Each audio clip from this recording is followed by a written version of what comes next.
Hi everybody! Today we continue to learn how to control a modern railway with Arduino.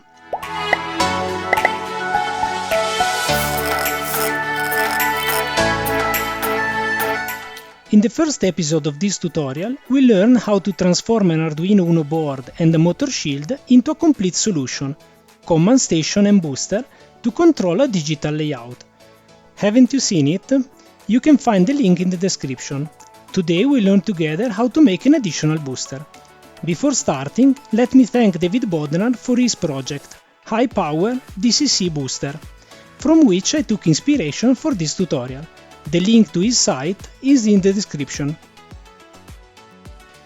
If we take a look at the technical characteristics of the motor shield used in the first episode, we see that for each output it is able to deliver a maximum current of 2A. How many locomotives can we control at the same time? Of course, this depends on the consumption of each locomotive. Let's try to think of the worst case. A widely used decoder is the EasyLock Pilot. This decoder is able to supply the locomotive engine with a current of 0.9A. Our motor shield is therefore able to supply power to a maximum of 2-3 locomotives, or to a small-scale layout. We can increase the total power available by adding additional boosters, which we can buy or, as we learned today, make our own.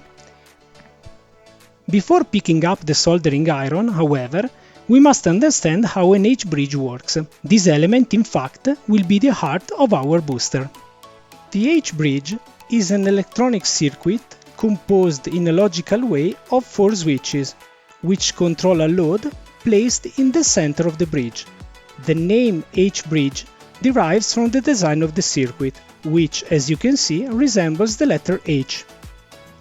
Depending on the position of the 4 switches, the behavior of the connected load can be changed. If you search on the internet, you will find that the most widespread use of the H-bridge is the control of electric motors.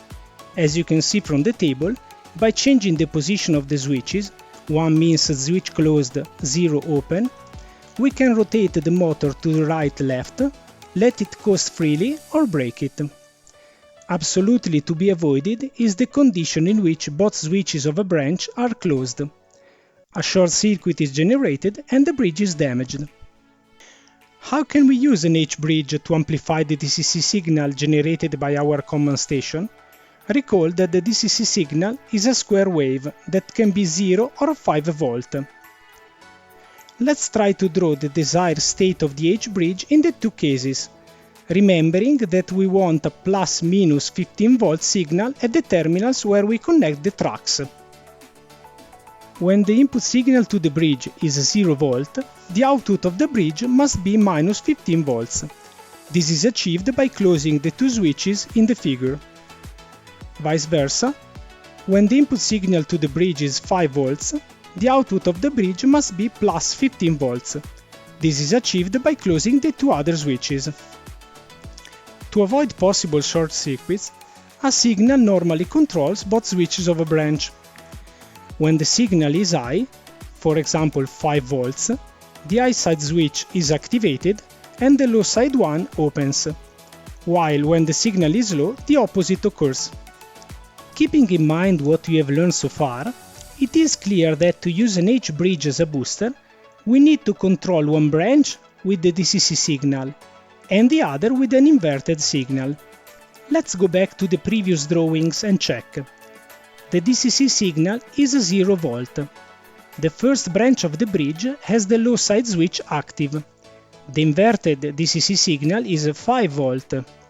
The second branch of the bridge has the high side switch active. This is the desired configuration to obtain minus 15 volts output.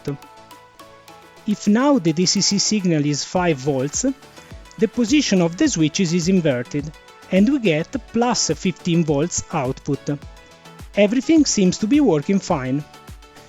If we want the ultimate proof that we have understood correctly, let's take a look at the motor shield schematic.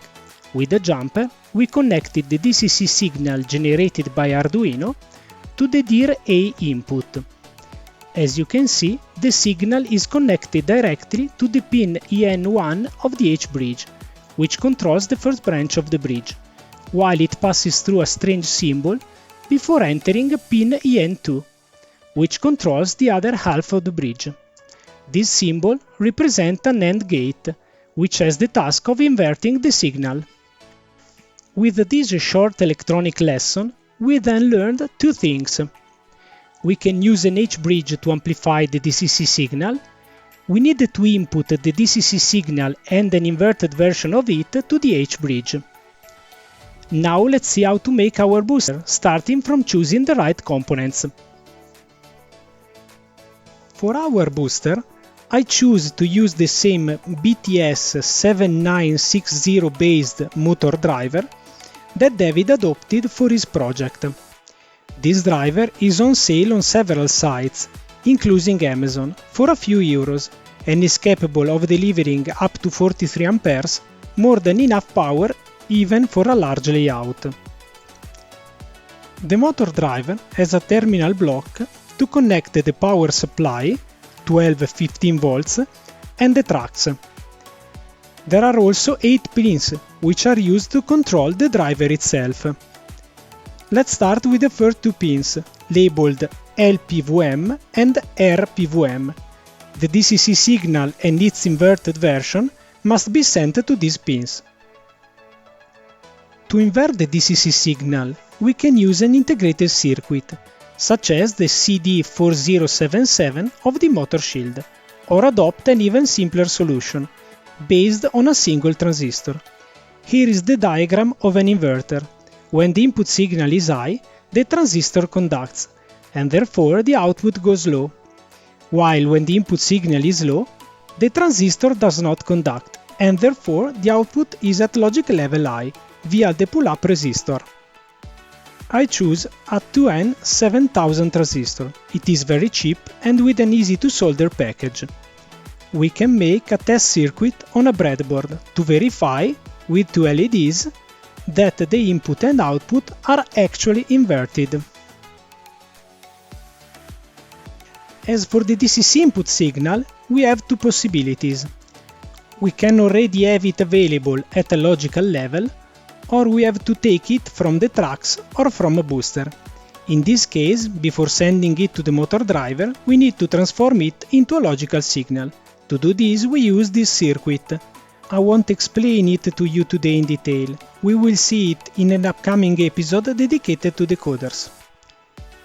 The remaining pins of the motor driver are used to enable the output, EN, and to monitor the current, IS. I decided to use Arduino as the brain of the booster, connecting it to a display and a rotary encoder to configure and view the parameters. I also added a temperature probe to monitor the heat of the heatsink, a button to activate or deactivate the booster, and a status LED. Since there are so many connections to make, I designed a board with Eagle, called BOOSTERBOARD, to make everything easier. PCBWay kindly offered to sponsor this project, and so they made the printed circuit boards you see. The whole project is available for free on the internet, in a GitHub repository where you can find the schematics and the Eagle files, the sketch to be loaded on the microcontroller, the documentation to build and use the board. In addition, I also leave you in the description the link to the page of the PCB site where I share the project and from which you can directly buy the PCBs. Finally, BOOSTERBOARD is a project linked to Officina del Modellismo. If you are interested, we will provide complete kits for the creation of the booster based on this board.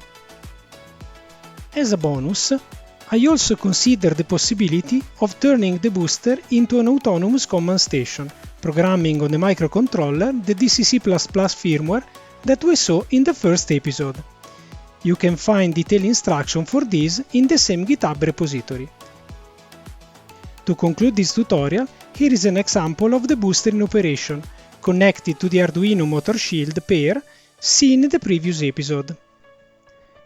Have fun, and if you like, subscribe to the channel to not miss the next videos.